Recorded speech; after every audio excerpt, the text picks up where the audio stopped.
सभी भाइयों बहनों का मेरा नमस्कार। मेरा नाम है पवन शर्मा और मैं आप सभी का अक्षत क्लासेस नामक यूट्यूब चैनल पर हार्दिक स्वागत करता हूं। जैसा कि आप बोर्ड पर देख पा रहे हो, मेरे से पहले आपने बोर्ड को देखा होगा। मुझे पता है लोगों को कंटेंट चाहिए, लोगों को मतलब है मास्टर कुछ भी बोल रहा है, कहीं मतलब नहीं, अपन को बोर्ड से मतलब है। ठीक है, तो बोर्ड पे आपने पढ़ी लिया होगा अनुपात और समानुपात प्रैक्टिस, वो जरूर पढ़ना भाई। प्रैक्टिस क्वेश्चन, यहाँ कोई चैप्टर नहीं होगा, यहाँ कोई बेसिक नहीं होगा, यहाँ ओनली प्रैक्टिस क्वेश्चन होंगे। क्योंकि सभी को पता है वैकेंसियों की भरमार आ गई है। 2024 में बहुत सारी वैकेंसियां है ना। एसएससी ने कैलेंडर जारी कर दिया है। एमपी की मेंस वर्ग 2, बहुत सारे लोग अटके पड़े हैं। वर्ग 2 की प्री दे के घर पे बैठे एक साल हो गया है। मेंस आने वाली है। रेलवे एएलपी आए है, क्या वैकेंसी है, रेलवे एएलपी आने वाली है। एनटीपीसी भाई एनटीपीसी आने वाली है। बहुत सारी वैकेंसी आने वाली है। सभी को पता है वैकेंसी क्लियर करनी है, सिलेक्शन लेना है, कुर्सी लेनी है, काला कोट पहनना है, तो मैथ्स करना है। मैथ्स में नंबर नहीं कटने चाहिए ब्रो। देखो बेसिक सबने पढ़ रखा है, ए बटा बी, ए अनुपात बी सबको पता है। अपने को मतलब है क्वेश्चन करने से, कैसे क्वेश्चन करने से, छोटे से छोटे क्वेश्चन करने से लेके बड़े से बड़े हाई लेवल तक क्वेश्चन करने से। तो बस मैं आपके लिए वही तो लेके आया हूं ब्रो, वही लेके आया हूं। प्रैक्टिस क्वेश्चन, प्रैक्टिस क्वेश्चन में आपको छोटे से छोटे नॉर्मल से नॉर्मल क्वेश्चन से लेके बड़े से बड़े क्वेश्चन करवा दूंगा। पेन रुकेगा ही नहीं एग्जाम में। रेशियो एंड प्रोपोर्शन का कोई भी सवाल आया, अनुपात या समानुपात का, कंबल हो गया थोड़ा, अनुपात या समानुपात का कोई भी क्वेश्चन आया, भाई साहब पेन नहीं रुकेगा। मेरे द्वारा कराए हुए क्वेश्चन कर लिए तो मैं आपको कुल मिला के 100 से 110, हाँ जी 100 से 110 क्वेश्चन करवाऊंगा, जो कि आपकी परीक्षा पे बेस्ड होंगे, एग्जाम ओरिएंटेड होंगे।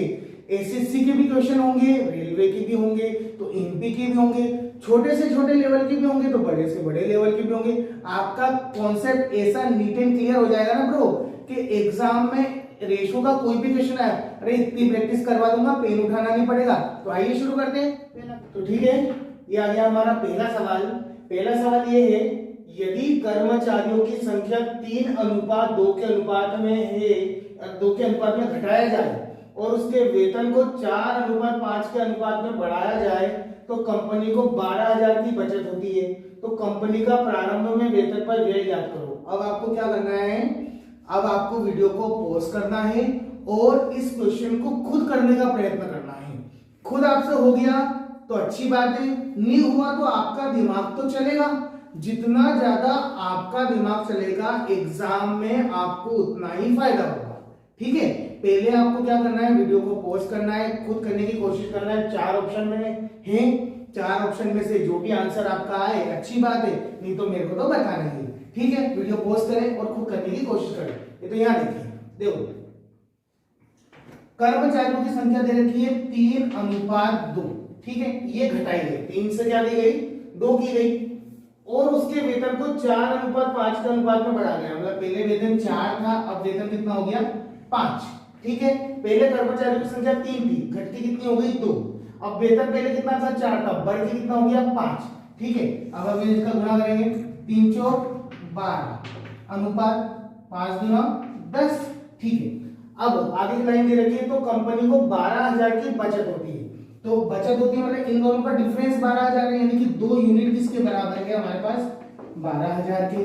तो 1 यूनिट किसके बराबर होगी, 6,000 के। यहां तक बात समझ में आ गई। अब हमसे पूछा गया है कि तो कंपनी का प्रारंभ में वेतन पर व्यय क्या होगा। वेतन प्रारंभ में कितना था, 12, तो 12 यूनिट की वैल्यू क्या होगी, 12 इंटू 6,000, तो 72,000। ये आपका ऑप्शन नंबर डी। ठीक है, आगे ना समझ। दूसरा क्वेश्चन करें। ठीक है, तो ये पहला सवाल हो गया हमारा।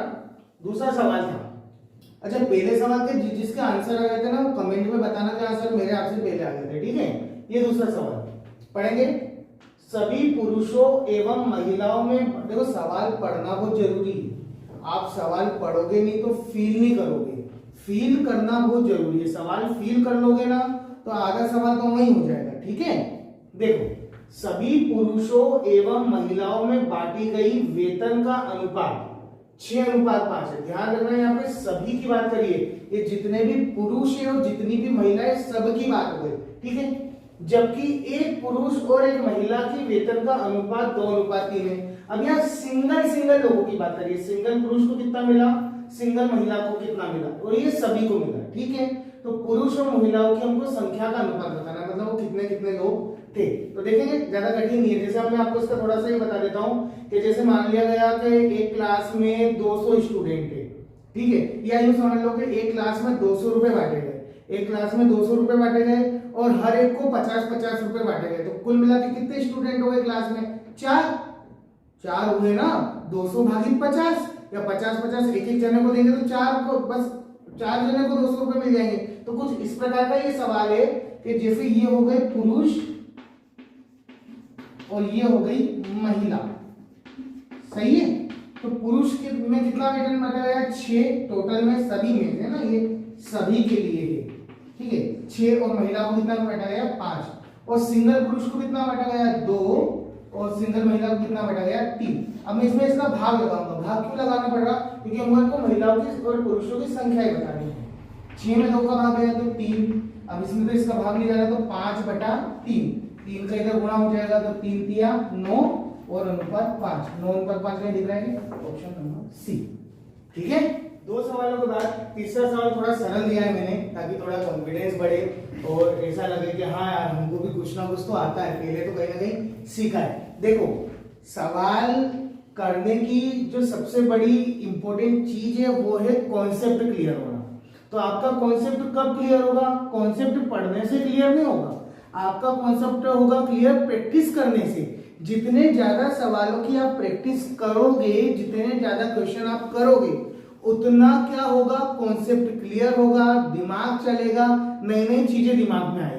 नहीं तो मेरे से पढ़ने से या किसी और के पढ़ने से तो क्या होगा? वो वीडियो देखोगे, खत्म हो जाएगा, बाद में भूल जाओगे।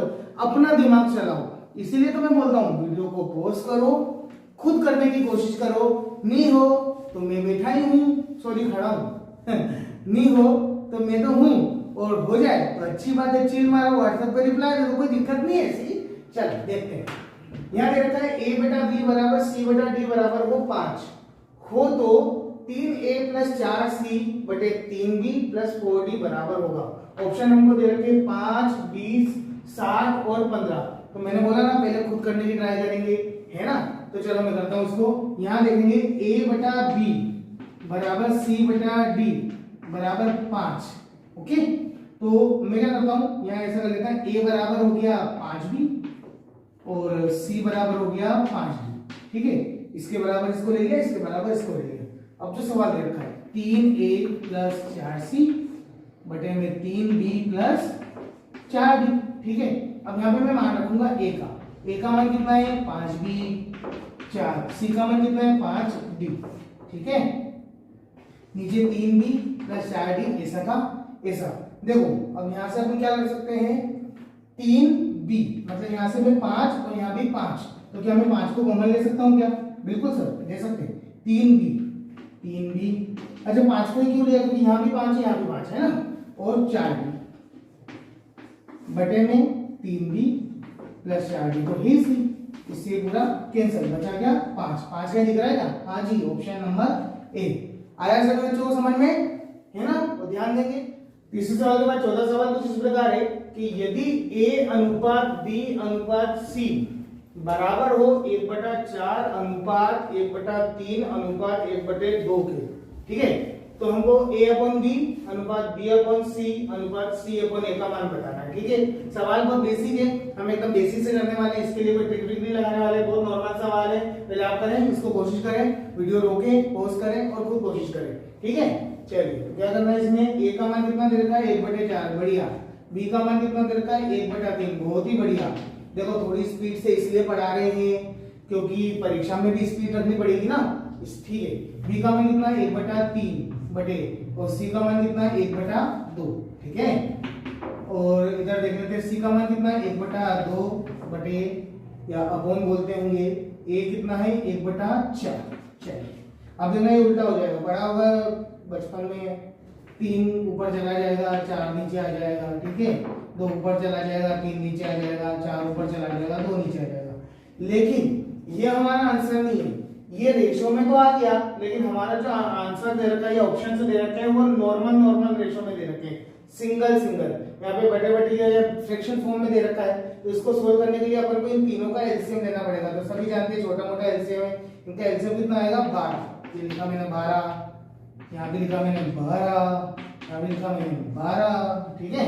तो 4 एकम 4, 4 दिया 12, तो 3 दिया कितना हो गया 9। अब देखो ज्यादा लोड नहीं लेना, ऑप्शन 9 का एक तो ऑप्शन बी में दिख रहा है, एक ऑप्शन डी में दिख रहा है, ठीक है ना। उसके बाद देखें 3 एकम 3, 3 चौक 12, तो 4 दूनी 8। अब 8 जगह कहीं पे ये दिख रहा है, तो अब आगे करना ही है ना अपने को, कहाँ है बाकी का भी तो नहीं बनानी कि पूरा सवाल करके दो जो पूरे स्टेप बाय स्टेप के नंबर मिलेंगे, नहीं, हमको बस इतना देख लेना, अपना इतना आ गया ना, ऑप्शन भी आ गया। तो हमारे सामने पांचवा सवाल कुछ इस प्रकार है कि 555 रुपए को ए, बी और सी में 1/4 अनुपात 1/5 अनुपात 1/6 के अनुपात में बांटना था, ठीक है। इन गलती से गलती हो गई भैया, गलती हो गई, गलती से 4 अनुपात 5 अनुपात 6 में बांट दिया। तो सी द्वारा कितनी राशि या कितनी अधिक राशि है ना, कितनी अधिक राशि, कितनी अधिक राशि प्राप्त की गई, ठीक है। तो ऑप्शन दे रखे 72, 75, 22 और 52। तो क्या करना है आप सभी को, वीडियो को पॉज करना है, खुद कोशिश करनी है, आ जाए तो अच्छी बात है, नहीं आए तो मैं तो बताऊंगा इसे, ठीक है। तो यहाँ दे रखा है सबसे पहले अपन पहले कितने रुपए में उसने बांटा वो देख लेते, गलती वलती बाद में है ना।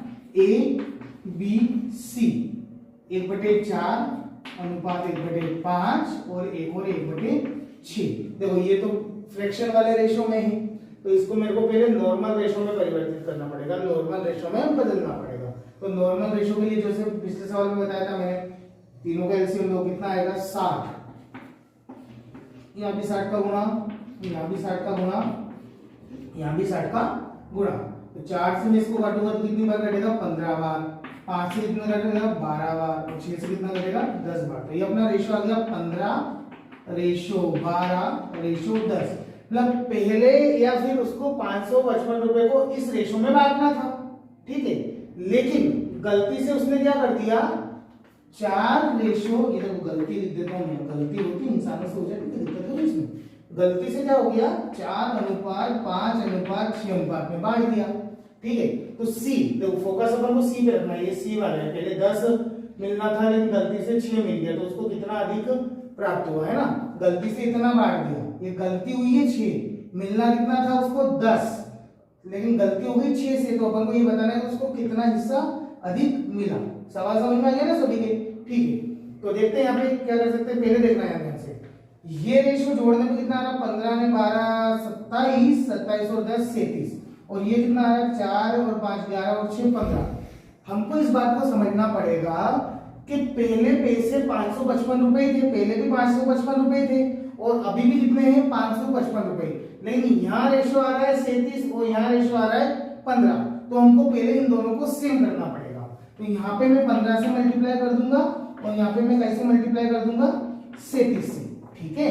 अब कुल पैसे कितने हैं, देखो कुल पैसे कितने हैं, कुल पैसे यदि अपन इन सबको गुणा करके जोड़े तो इससे तो डायरेक्ट मैं बता दूं, 15 में यदि 37 का गुणा यहाँ कर दो और 15 का गुणा यहाँ कर दो, तो ये टोटल पैसे हैं और ये भी टोटल पैसे हैं, टोटल रुपए बोल दो, तो टोटल रुपए कितने 555 रुपए। तो इससे ये पता चला कि 1 रुपए की यूनिट या 1 यूनिट के बराबर 1 रुपया है, क्योंकि यहाँ भी 555 है, यहाँ भी 555 है, तो 1 यूनिट 1 रुपए के बराबर है। अब मेरे को सी से मतलब है, ये सी वाला हिस्सा, सी में यदि मैं इसमें गुणा करूंगा 15 में 10 का, तो कितना आएगा 150, कितना आएगा 150, और 37 में 6 का गुणा करूंगा तो कितना आएगा 222 आएगा ना, 222। तो इन दोनों का डिफरेंस कितना है 72 का, कितना है 72 का। और जैसा कि मैंने बताया 555 रुपए यहाँ भी है और 555 यूनिट यहाँ भी है, तो 1 यूनिट किसके बराबर है 1 रुपए के, तो यहाँ पे 72 यूनिट किसके बराबर होगी 72 गुणित 1 यानी कि 72 रुपए की। बात समझ में आई ना, नहीं आया तो वीडियो दोबारा देखना और कोशिश करना इसको, ठीक है। अब आगे हमारे सामने छठा सवाल, पढ़ना अच्छे से मेरे साथ साथ। एक आयत की लंबाई, देखो अब इसमें रेशियो एंड प्रोग्रेशन में अनुपात और समानुपात में हमारे मेंसुरेशन भी आ गया है, मतलब आयत का परिमाण लंबाई चौड़ाई भी आ गई है। तो अपन को क्या है ये समझना है कि मैथ्स में सारे चैप्टर एक दूसरे से जुड़े हुए हैं, मतलब एक दूसरे से कनेक्टेड है, ठीक है। तो देखते हैं, एक आयत की लंबाई और परिमाप का अनुपात 2:7 है, 2:7 है, तो आयत की लंबाई और चौड़ाई का अनुपात क्या होगा? देखो थोड़ा सा घुमाने वाला क्वेश्चन है, इसको फॉर्मूला याद होगा वो आराम से कर देगा, इसको नहीं याद होगा उसको फॉर्मूला याद करना पड़ेगा। ठीक है, तो आपको क्या करना है, वीडियो को पॉज करना है, खुद करने की कोशिश करना है। आपसे खुद से हो जाए तो बहुत अच्छी बात है, क्योंकि आपसे खुद से होगा मतलब आपका दिमाग चलेगा, और आपका दिमाग चलेगा तो परीक्षा में वो दिमाग आपका खुद का काम में आएगा। समझ रहे ना? नहीं तो मैं करवाता हूं, देखेंगे यहाँ देखा है एक आयत की लंबाई और परिमाप का अनुपात 2:7 है ना, तो L यानी कि लंबाई 2 और P यानी कि पैरामीटर 2:7। यहां तक बात समझ में आ गई क्या? ठीक है, अब हमको लंबाई और चौड़ाई का अनुपात निकालना है, तो उसके लिए मुझे आयत का परिमाप का फार्मूला याद होना चाहिए। आयत का परिमाप क्या होता है? 2 कोष्टक में a + b, सभी को याद होगा, 9वीं 10वीं से पढ़ते आ रहे हो और 6ठी 7वीं से पढ़ते आ रहे होंगे यार। आयत का परिमाप कितना दे रखा है? 7 यूनिट। 2 l लंबाई कितनी दे रखी है? 2। ठीक है, तो हमको चौड़ाई नहीं पता, तो 7 बराबर 2 में 2 का गुणा करेंगे 4 प्लस b या 2 का गुणा इसमें भी होगा ना, तो 7 में से 4 गया तो 3 और 2 यहाँ बटे में जाएगा 3/2 बराबर b। तो ये चौड़ाई का रेशो आ गया है 3/2। अपने से पूछा गया लंबाई का और चौड़ाई का रेशो। लेंथ कितनी दे रखी है? 2 और ब्रेथ यानी कि चौड़ाई कितनी दे रखी है? 3/2। देखिए ये तो फ्रैक्शन फॉर्म हो गया, इसको नॉर्मल फॉर्म में बदलने के लिए हमको 2 का गुणा इधर भी करना पड़ेगा और 2 का गुणा इधर भी करना पड़ेगा, तो 2 दूना कितना हो गया? 4 रेशो, और 2 से 2 कैंसिल हो गया तो कितना आया? 3, 4:3, ऑप्शन नंबर ए। ठीक है, सभी को समझ में आया? तो अब हमारे सामने आ गया 7वां सवाल। 900 रुपए को a, b, c में विभाजित किया जाता है। a के पैसे का 1/2 बराबर b के पैसे का 1/3 बराबर c के पैसे का 1/4 है, तो a द्वारा प्राप्त राशि ज्ञात करो। देखो कुछ बच्चों को ये सवाल बहुत सरल लग रहे होंगे और कुछ बच्चों का बेसिक क्लियर हो रहा होगा, तो पहले हम थोड़ा कॉन्फिडेंस बढ़ाने के लिए या हम देखने के लिए कि अनुपात समानुपात का बेसिक क्या है, नॉर्मल चीजें क्या है, उसके लिए ऐसा सवाल कर रहे हैं। धीरे धीरे जैसे हम आगे बढ़ते जाएंगे ना, हम टफ क्वेश्चन भी लाते जाएंगे। आपको ऐसा लग रहा होगा सर तो इतने इजी सवाल करवा रहे, इजी नहीं है। इजी उनके लिए है जिन्होंने पहले कर रखे, जिनको नहीं आते उनके लिए तो कठिन ही नहीं भैया। तो हम जब तक 100 सवाल तक पहुंचेंगे तब तक आपके रेशियो प्रोपोर्शन के सारे सवाल हो जाएंगे। समझ में आया? तो जिसको आता है वो इसको वीडियो पॉज करेगा, उसको करने की कोशिश करेगा, नहीं आता है तो इधर देखेगा। ध्यान देंगे कि 900 रुपए को ए बी सी के में विभाजित किया जाता है, तो ए के पैसे का 1/2, बी के पैसे का 1/3, सी के पैसे का 1/4 है, तो ए द्वारा प्राप्त राशि ज्ञात करें। तो देखो ए के पैसे का कितना? 1/2, ठीक, बराबर बी के पैसे का 1/3, ठीक, बराबर सी के पैसे का 1/4। इस पूरे के बराबर में मान लेता हूं के। अब के क्यों माना? कुछ भी मान सकते हैं, कोई फर्क नहीं पड़ता है ना। तो यहाँ हो जाएगा a/2, या फिर डायरेक्ट करो क्या? a बराबर हो गया 2 में k का गुणा करेंगे 2 के, b बराबर हो गया 3 के और c बराबर हो गया 4 के। ठीक है, ये तो समझ में आ गया होगा। इसके बाद 900 रुपए को इन तीनों में बराबर बांटा गया है, तो 900, ठीक। अब इन तीनों को जोड़ दो, 2 ने 3, 5 और 4 9, ठीक है, तो 9 से कितना हो गया? 100। तो यानी कि 1 यूनिट की वैल्यू आ गई अपने पास 100। तो ऐसे ही 2 यूनिट ए की वैल्यू पूछी ना, ए के द्वारा प्राप्त, ए कितना है? 2, तो 2 यूनिट की वैल्यू कितना आ जाएगी? 200। ऐसे बी का पूछता तो 300, सी का पूछता तो 400, यानी ए का पूछा इसलिए 200। तो अगला सवाल हमारे सामने आया है 7800 रुपए को ए, बी और सी में इस प्रकार बांटा जाता है कि ए को प्राप्त राशि बी का 3/4। अच्छा, इस का मतलब गुणा होता है ना, नॉर्मल सी चीज है, बोर्ड वाइज में आपने पढ़ रखा होगा, का मतलब गुणा होता है। बी का 3/4 भाग है और बी को प्राप्त राशि सी का 2/3 भाग है, तो बी व सी के प्राप्त राशि का अंतर ज्ञात करो। आपको ऑप्शन दे रखे 1200, 1400, 1600 और 2100।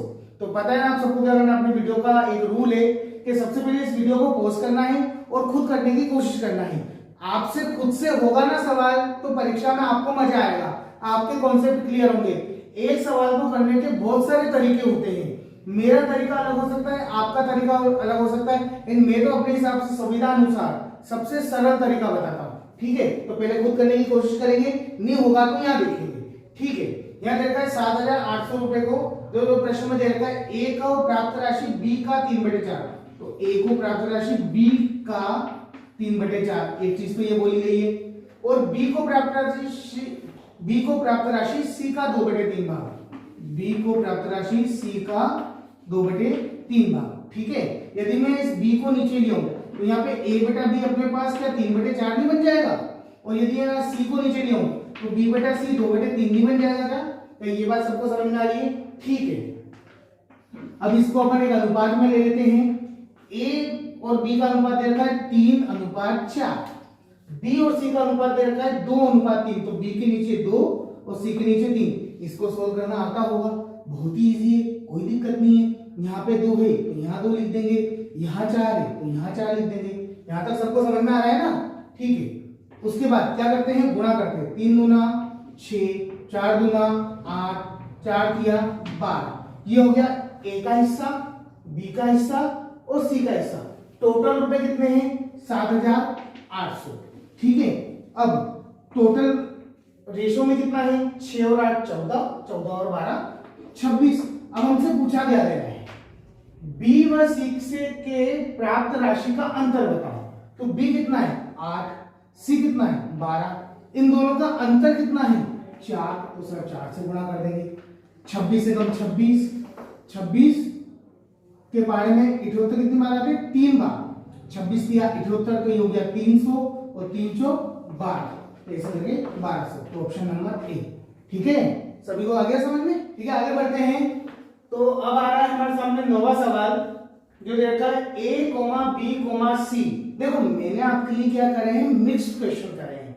एक जैसे क्वेश्चन नहीं करे कि एक मैंने सिखा दिया उसके जैसा फिर मैंने आपको बता दिया तो आपका क्या होगा, कॉन्फिडेंस बढ़ जाएगा। नहीं, आपको प्रैक्टिस करनी, कॉन्सेप्ट क्लियर होना चाहिए। मैं चाहता हूं आपका माइंड एक बार तो यहाँ रहे, दूसरी बार यहाँ आ जाए, तीसरी बार यहाँ आ जाए, घूमता रहना चाहिए ताकि और अच्छे कॉन्सेप्ट क्लियर होंगे। बात आ रही ना समझ में? ठीक है, सवाल पढ़ते हैं। a, b और c के वेतन का अनुपात 1:3:4 है।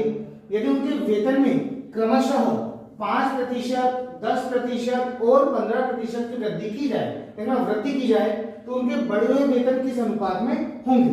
सवाल हमारे सामने आ गया है, ले लेते हैं हम। एक तो a, b और c, यहाँ पे देखा है 1:3:4। सबसे पहले 5% की वृद्धि, इसलिए 105। तो वृद्धि तो 100 पे होती है ना, वृद्धि तो 100 पे होती है, 105/100।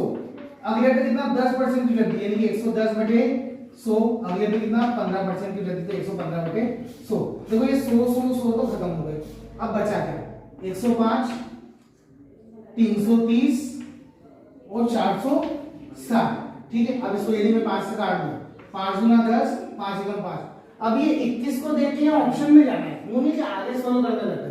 21 को देख के ऑप्शन में जाना है, ऑप्शन नंबर सी। देखो 21 दिख रहा है, हाँ सर, तो ये option number C is the correct answer. और यदि पूरा करना चाहें तो 5 से काटेंगे, 5 30, 3 बचे 5 30, 5 9 45, 5 2 10, 21 66 92, 21 66 92 या 92। ठीक है सभी बच्चों, अब हम मिलेंगे नेक्स्ट वीडियो में, जो कि बहुत जल्द आ जाएगा। इस वीडियो में हमने करे 9 सवाल, अगले वीडियो में भी हम ऐसे 10-9 सवाल करेंगे। ऐसे करके मैं आपको पूरे 100 से 110 क्वेश्चन करवाऊंगा रेशनल प्रिपरेशन के। आपका कॉन्सेप्ट बहुत अच्छा क्लियर हो जाएगा। बस आपसे निवेदन है, वीडियो पूरा देखें, सवाल खुद करने की कोशिश करें, और यदि एक बार कर लिया है और यदि सवाल नहीं आया तो रिवीजन करें। ठीक है, आज के लिए धन्यवाद।